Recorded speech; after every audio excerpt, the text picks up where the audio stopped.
Assalamualaikum warahmatullahi wabarakatuh.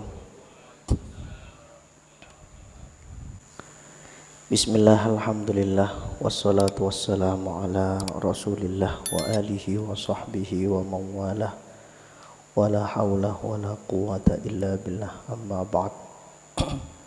Allahumma ja'al ayyamana ayyama rasulillah wa layalana layala rasulillah. Allahumma ja'al subhana subha salihin wa masa'ana masa'a salihin wa alhidna bisalihin. Allahumma inna nas'aluka ilman la yunsa, ilman nafi'an mubarakan fi. Allahumma faqihna fid din wa alimna ta'wil. Allahumma arina al-haqqa haqqa warzuqna ittiba'ah wa arina al-batila batila warzuqna ijtinabah. Allahumma ja'alna mimman istami'una al-qawla fattabi'una ahsana. Wa sallallahu ala nabiyyina Muhammad wa ala alihi wa sahbihi wasallam. Walhamdulillahi rabbil alamin. Al-Fatihah.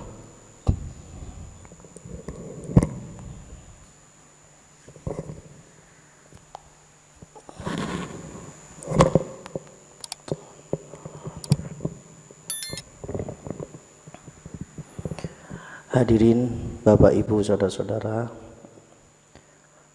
yang semoga selalu dirahmati Allah Subhanahu wa taala. Siang ini kita membahas tentang marah ala Rasulullah.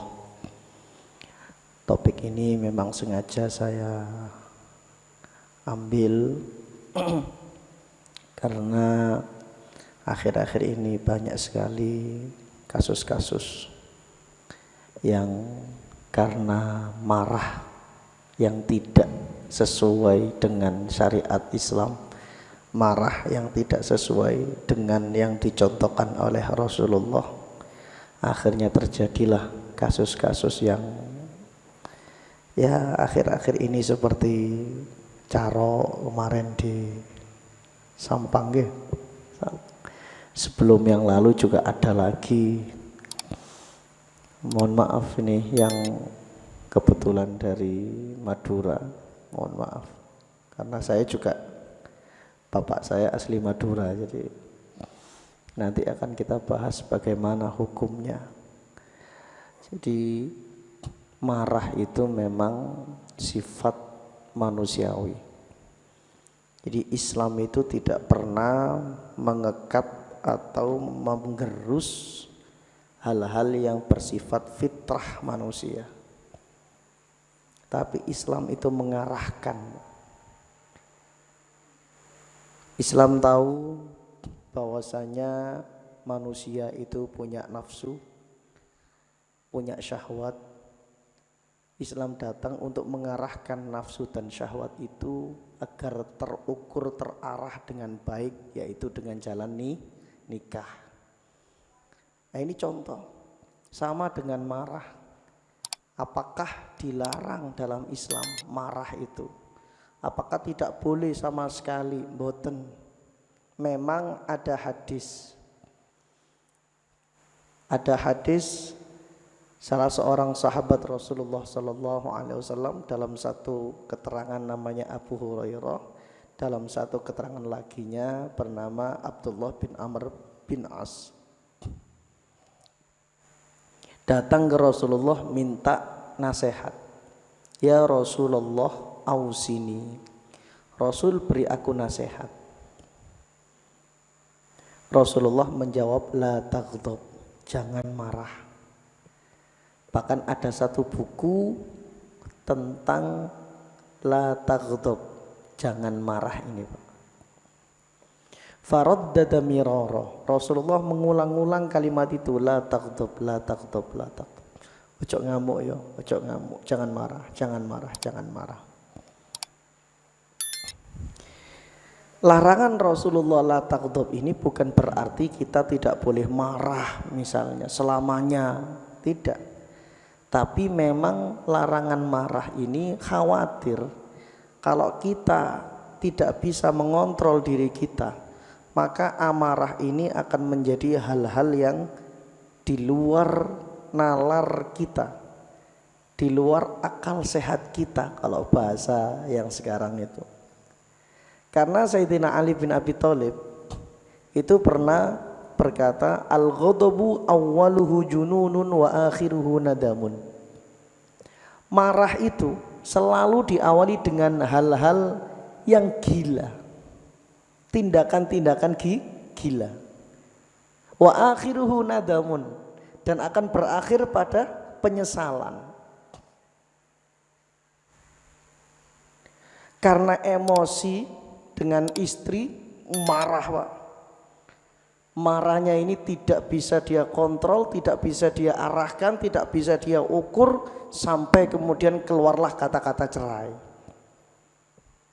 Kalau sudah cerai kemudian nyesel, pengen rujuk lagi, loh akhiruhu nadam. Sama orang yang sama marah sekali tidak bisa mengontrol, tidak bisa meredam amarahnya, marah kalau bahasa Jawane muntap ngono iku. Wah, akhirnya apa? Sampai bawa celurit, bawa pedang bunuh orang lain. Nanti dia wa akhiruhu nadamun, kata Sayyidina Ali. Marah itu berakhir pada penyesalan. Oleh karenanya kalau kita ini sedang marah, kita harus bisa mengontrol diri kita. Marah boleh, tapi jangan sampai melakukan tindakan-tindakan yang gila, di luar akal sehat. Kemarin ini kan ada kasus di Surabaya yang viral itu ya. Anaknya dicaci maki, terus kemudian bapaknya nggak terima, marah, nekani sekolah yang mencaci anaknya itu, disuruh sujud, disuruh gonggong ya. Itu kan karena marah Pak. Akhirnya apa yang terjadi? Wah, dia nyesal, klarifikasi, nangis-nangis. Nah, sekarang zamannya ngono itu.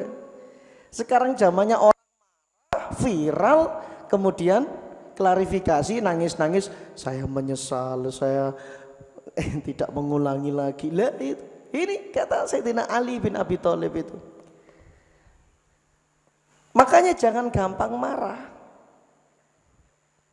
Kalau tidak bisa mengontrol amarah kita ini. Karena salah satu ayat dalam Al-Quran, ciri orang bertakwa itu adalah wal kaziminal ghaiz. Ini di surat Ali Imran 134. Wal kaziminal ghaiz, orang yang bertakwa itu salah satu cirinya adalah dia yang bisa menahan emosinya. Lantas apakah kita tidak boleh marah? Boleh marah itu. Bagaimana marah yang diperbolehkan? Maka marah yang diperbolehkan adalah marah yang seperti dicontohkan oleh Rasulullah Sallallahu Alaihi Wasallam. Rasulullah apakah pernah marah? Pernah. Bahkan sahabat itu kalau sudah Rasulullah ini marah, kata sahabat, terlihat dari mimik wajah Rasulullah, memerah wajah Rasulullah. Rasulullah itu Pak Bu, kalau marah itu dua. Ini yang dijelaskan oleh guru saya Syekh Yusri Rusdi Said Jabar Al-Hasani, ulama Al-Azhar Kairo Mesir.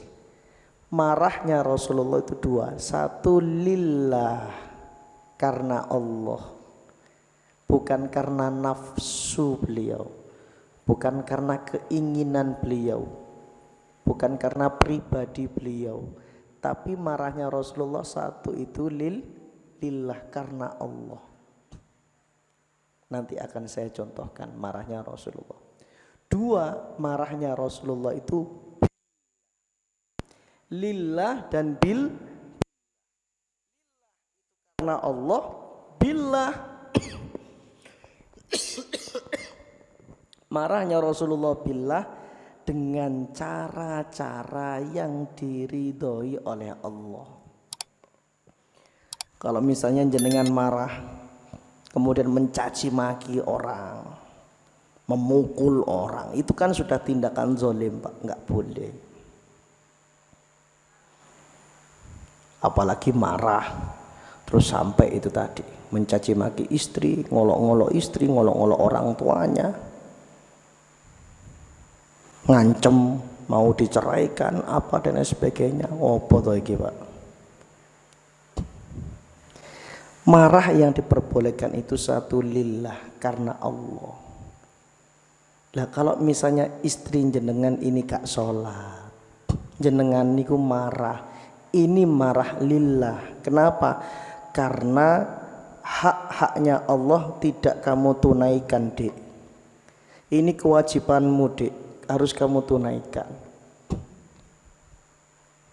Lek nggur istri telat ngawekno kopi kok kemudian kita marah, opo lho ya? Ya yo dhewe lah yo enak tuh. Pengen cepet yo tuku nang Indomaret, Alfamaret, sak kursine ngarepe ku enak yo. Meneh gawe mikir-mikir pas akeh masalah yo. Iya. Itu kan kursi dan meja depan Indomaret, Alfamaret itu kan ternyaman bagi bapak-bapak yang sedang banyak masalah. Pak Ustadz kok tahu? Yo gini opo to bapak-bapak, Mas. Jadi kalau misalnya kita marah ke istri hanya karena urusan kita pribadi yang sifatnya itu remeh, itu nggak boleh. Tapi kalau ini sudah hak-hak Allah, baru kita marah boleh. Tapi marah kita harus billah, dengan cara-cara yang diridhoi Allah. Loh, malah ke istri kok ngaplok, malah ke istri kok nampar, marah ke istri kok banting. Apa ini? Cara yang tidak diridhoi Allah. Marah ke istri, marah ke orang lain, mencaci maki. Apakah mencaci maki itu diridhoi oleh Allah? Tidak. Coba Rasulullah ini pernah marah, Pak. Marahnya Rasulullah ini dalam kitab Sayyiduna Muhammad Rasulullah sallallahu alaihi wasallam, karya Syekh Sirajuddin. Di ulama asal Suriah. Ini beliau punya murid namanya Syekh Nuruddin Aitr. Nah, Syekh Nuruddin Aitr ini guru saya. Dalam kitab Sayyiduna Muhammad tadi itu ada satu riwayat, beliau menukil Rasulullah pernah marah karena lillah, karena Allah. Kenapa? Karena hukum tidak ditegakkan. Suatu ketika ada perempuan dari Bani Makhzum. Perempuan ini terhormat, perempuan ini mulia. Dia mencuri, apalagi ketika sudah diverifikasi mencurinya ini sudah berhak atau dia sudah kena hukuman potong tangan. Karena perempuan ini terhormat, akhirnya dia mencoba melobi. Siapa sahabat-sahabat Nabi yang bisa membantu saya melobi ke Rasulullah agar saya tidak kena hukum potong tangan? Dia ke Abu berani, Pak. Oh, Umar, Pak. Dek dhewe sing motong tangan ya enggak. Ketemu satu sahabat muda namanya Osama bin Zaid. Osama bin Zaid ini sahabat muda yang dia dekat sekali ke Rasulullah, dicintai Rasulullah, pokoknya Rasulullah. Dia dekati Osama dan Osama siap menjembatani perempuan tadi dengan Rasulullah. Matur Osama, Mas, matur Mbak, datang ke Rasulullah. Rasul, ini ada perempuan, dia terhormat, dia mencuri, dia minta peringanan hukum ke jenengan. Bagaimana? Marah Rasulullah. Langsung beliau berdiri. Dan apa kata beliau? Hancurnya umat sebelum kalian karena hukum tumpul ke bawah, ke atas, tajam ke bawah. Jadi istilah hukum tumpul ke atas, tajam ke bawah itu hadis Nabi. Pak. Ketika orang-orang terhormat mencuri, tidak berlaku hukum itu. Namun ketika orang-orang bawahan yang mencuri, berlaku hukum itu. Marah Rasulullah. Dan beliau kemudian mengatakan, "Lau anna Fatimah binta Muhammadin sariqat laqata'tu yadaha." Andaikan Fatimah putri Muhammad, dalam riwayat yang lain, andaikan putriku Fatimah yang mencuri, aku sendiri yang memotong tangannya. Rasulullah sendiri yang mengeksekusi, saya sendiri yang mengeksekusi. Bukan perkataan Rasulullah, andaikan Fatimah mencuri maka tangannya dipotong, tidak. Tapi Rasulullah menggunakan kalimat, andaikan Fatimah yang mencuri, putriku sendiri yang mencuri, aku sendiri yang memotong tangannya. Bukti keadilan Rasulullah. Marah Pak. Osama bin Zaid saat itu langsung ngejer Pak. Nyesel dia. Rasulullah marah. Marahnya Rasulullah lillah, karena Allah. Dan bila dengan cara-cara yang diridhoi oleh Allah. Rasulullah tidak mencaci maki. Gak mencaci maki perempuan tadi itu, tidak. Lah monggo, ini kita tiru. Kalau kita mau marah sik disetting dhisik, lah iso. Sik aku ngamukku ya apa ngene ngono Pak. Jangan sampai, lo kan biasanya refleks Pak Ustadz. Lah makanya itu.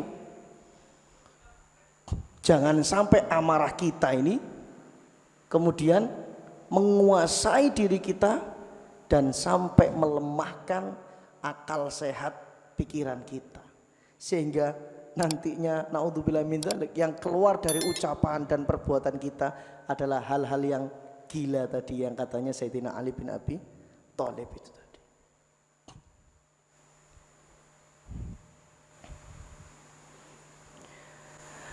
Rasulullah mencontohkan tadi seperti itu. Rasulullah juga pernah marah kepada Osama bin Zaid ini tadi. Karena Osama bin Zaid pernah membunuh orang yang dia menyatakan keislamannya, yang bernama Mirdas bin Nahik. Dalam kitab Ad-Da'wah Al-Islamiyah karya dosen kami, yaitu Syekh Dr. Ahmad Umar Hashim, itu ada satu riwayat di situ yang melatar belakangi turunnya ayat Al-Quran, ya ayyuhalladzina amanu idza darabtum fi sabilillahi fatabayyanu wa la taqulu liman alqa ilaikumussalama lasta mu'mina. Jadi pasukan perang dikirim oleh Rasulullah. Rasulullah nggak ikut perang. Ketika sampai ke tanah itu, ke daerah itu, namanya daerah Fadak, ini orang-orang sudah kabur semua Pak. Kabur semua. Ada satu orang yang tidak kabur, namanya Mirdas bin Nahik. Mirdas bin Nahik beranggapan, nanti ketika pasukannya Muhammad datang, saya tak mengucapkan assalamualaikum asyhadu alla ilaha illallah wa asyhadu anna muhammadan rasulullah. Aman sudah. Ketika datang, Mirdas bin Nahik ngomong assalamualaikum asyhadu alla ilaha illallah wa asyhadu anna muhammad rasulullah. Wis kita polo. Osama bin Zaid wis kadong ini Pak. Sekalian, sampean ngomong ngono itu karena takut dengan pedang saya. Tebas, mati.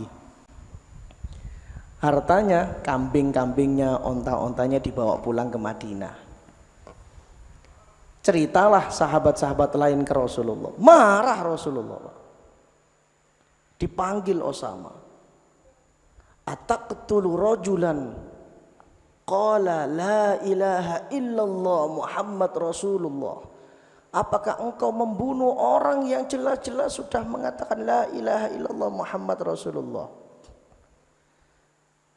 Osama bin Zaid ya tidak bisa 100% disalahkan, karena dia punya alasan, punya alibi, punya alasan yang masuk akal juga. Ya Rasulullah, innama qalaha khaufan minas silah. Rasul, Dia mengucapkan la ilaha illallah, salam, itu karena takut pedang saya.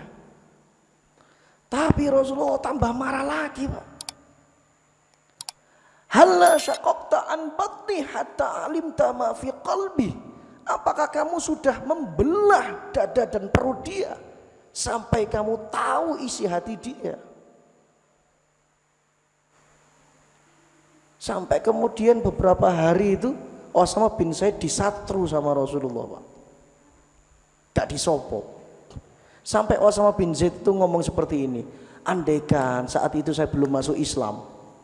Maksudnya apa? Nyesel dengan tadi itu. Lah ini Osama bin Zaid itu sudah marah, nebas itu tadi ternyata keliru.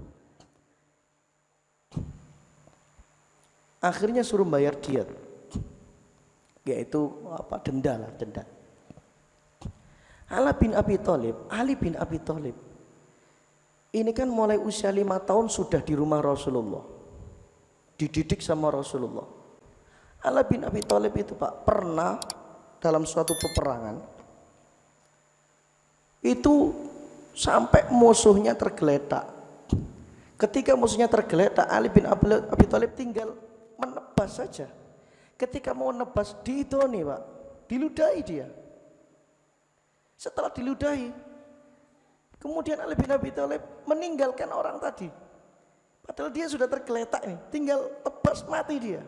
Sebelum mau ditebas ini, dia meludahi Ali bin Abi Thalib. Ali bin Abi Thalib apa? Ditinggal sama Ali bin Abi Thalib. Nah, sahabat lain tanya, loh, kenapa? Ini kan sudah tinggal jeret saja mati ini. Kok kamu tinggal? Iya. Ketika mau saya tebas, dia meludahi saya. Lah meludahi saya mangkel, marah saya. Lah kalau saya bunuh dia berarti kan marah saya ini bukan karena Allah, tapi karena saya, nafsu saya. Lah marah itu lillah dan billah, karena Allah dan juga dengan cara-cara yang diridhoi oleh Allah. Untuk menutup kajian ini ada tips dari Rasulullah Sallallahu Alaihi Wasallam. Jadi memang Allah itu menciptakan kita tanah, itu Pak, ya. Kan manusia dari tanah.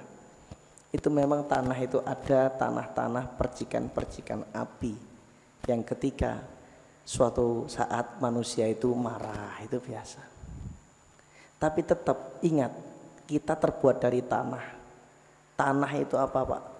Ya, tanah-tanah yang campuran dengan air, Pak. Tanah lempung gitu loh, Pak. Nah, itu. Jadi sebetulnya marah tok ngamuan tok nang tonggoi. Itu jangan-jangan bukan tanah yang seperti tanahnya Nabi Adam.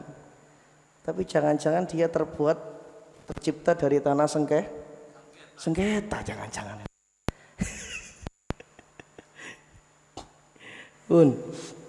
Jadi tips dari Rasulullah, kalau sudah kita ini marah, maka ucapkan a'udzubillahi minasyaitonir rajim. Jadi suatu ketika Rasulullah melihat ada 2 orang yang bersengketa, 2 orang yang marah-marahan. Wis pokoknya cekcok lah, Pak. Ya, sekarang kan banyak di jalan-jalan cekcok gitu, Pak. Apalagi kalau jenengan pulang jam 5 mau maghrib, itu kan panas-panas sih wong, Pak. Dang tutuk oma, serempetan didik, ngamuk-ngamuk, misu-misu dan lain sebagainya. Pun, Pak, pun. Sing ngalah jenengan sing ngalah. Jadi ucapan wong biyen niku wis sing waras ngalah, itu bener. Kenapa? Orang yang ngalah enggak marah berarti dia masih dikuasai oleh akal sehatnya ini. Tapi kalau dia marah berarti ya itu tadi, Pak. Kata Sayyidina Ali, al-ghadabu awwaluhu jununun wa akhiruhu nadamun. Marah itu diawali dengan tindakan-tindakan gila. Jadi ucapan-ucapan orang-orang terdahulu itu ada dalilnya sebetulnya, Pak. Wis ngalah-ngalah, sing ngalah waras. Kayak sekarang ini, Pak. Wow, ini kan panas-panasnya kita. Jadi ini wong-wong Jawa biyen ya, Pak. Pewanase Masya Allah, neraka bocor. Itu ada hadisnya. Ada hadisnya. Nanti saya kirim ke Mas Agung ben di forward ke sampean semua. Belum 5 menit itu ada hadisnya, Pak. Ada hadisnya itu. Jadi ngomong zaman biyen memang mbah-mbah kita itu luar biasa. Hanya saja itu membahasakannya dengan bahasa-bahasa kita. Ta'awud, ketika sudah marah ini ta'awud. Misalnya gesekan nang dalan, Pak. Wis ta'awud, a'udzubillahi minasyaitonirrajim. Selain itu, kalau misalnya jenengan ini berdiri, jenengan duduk.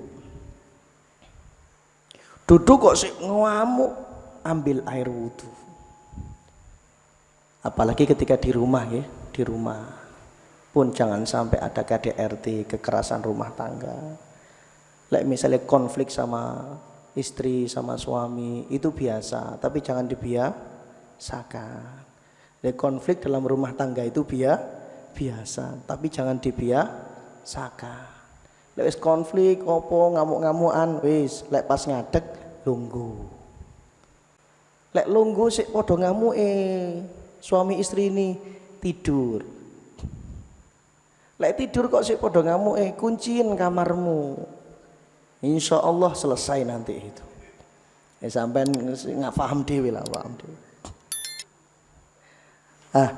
Karena marah itu adalah percikan-percikan api, maka kata Rasulullah, padamkanlah marahmu itu dengan air wudhu.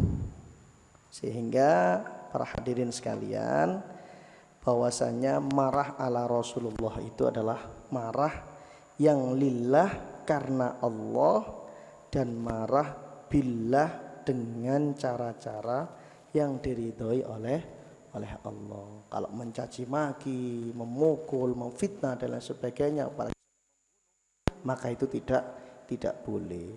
Tadi di awal saya sempat bahas carok, ini kemudian saya sampaikan hadisnya. Orang yang carok itu, Pak, yang mati dan yang membunuh podo-podo melbu neraka. Kata Rasulullah, idzal taqal muslimani bisayfihima al-qatil wal maqtul finnar. Ketika dua orang Islam bertemu, sama-sama bawa celurit, sama-sama bawa pedang, sama-sama bawa pisau, maka yang membunuh dan yang dibunuh podo-podo melbu neraka, masuk neraka semua.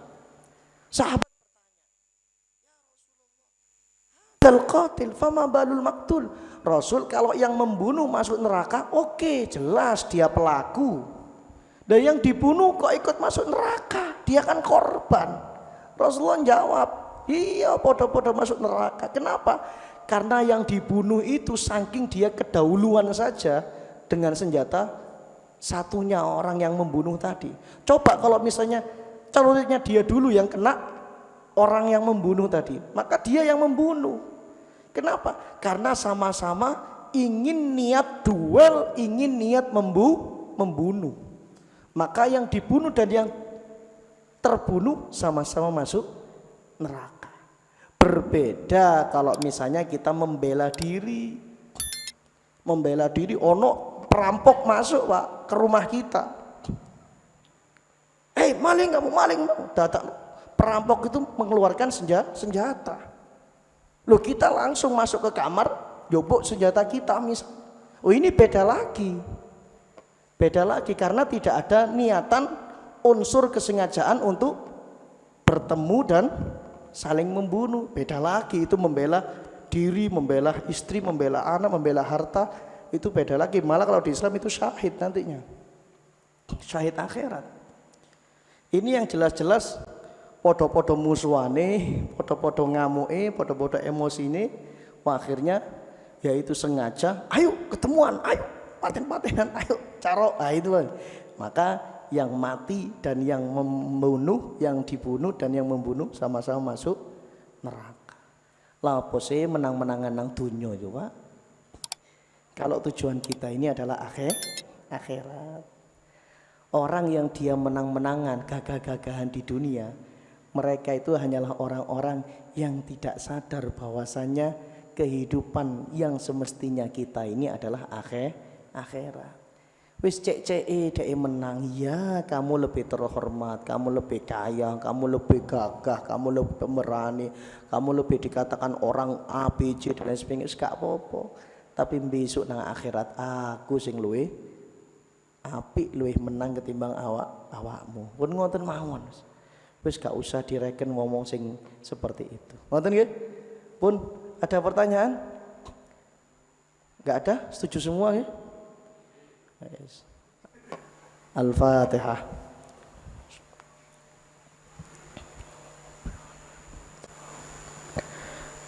Hadanallahu yakum ihdinas siratal mustaqim. Subhanakallahumma bihamdika asyhadu an la ilaha illa anta astaghfiruka wa atubu ilaik. Assalamualaikum warahmatullahi wabarakatuh.